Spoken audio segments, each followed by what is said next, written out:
大家好，今日教大家畫嘅係彩色雲朵上面嘅熱氣球以及星空為主題嘅和諧粉彩教學。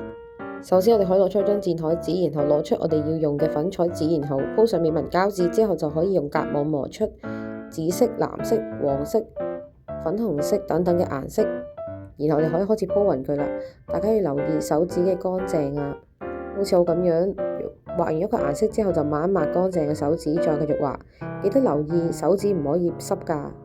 之後就可以用掃走多餘嘅粉啦，然後就可以好似我咁樣用另一張紙剪出雲朵嘅外形，好似我咁樣磨出唔同顏色嘅粉末。記得留意邊框嘅位置，可以大力得多幾下，令到個邊界感更加重，望落去就會更加靚㗎啦。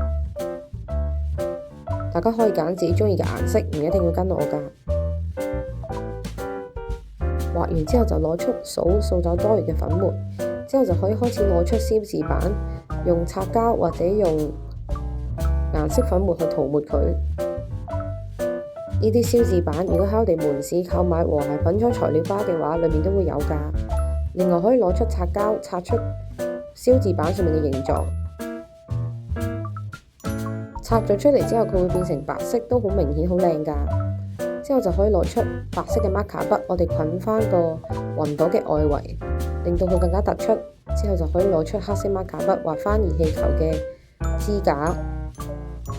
如果覺得唔夠嘅，可以好似我咁樣，最後再加多幾個星星點上去。嚟到呢度作品已經完成啦，大家要小心咁樣搣走美紋膠紙，之後就入返保護套，令到佢唔好整污糟。嚟到呢度，我哋今日嘅作品就大功告成啦。唔知道大家鍾唔鍾意今次嘅作品呢？如果有其他題材想我哋拍嘅，都歡迎留言同我哋講。我哋下次再見，拜拜。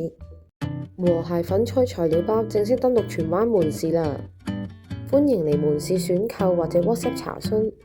材料包嘅內容物包括有 A 款或者 B 款嘅和諧粉彩，大家可以2選1，20張嘅保護套同20張嘅粉彩紙。美紋膠紙、擦膠筆、掃，仲有夾網，仲有一共12款嘅燒字板，可以選擇到荃灣取貨或者順豐到付。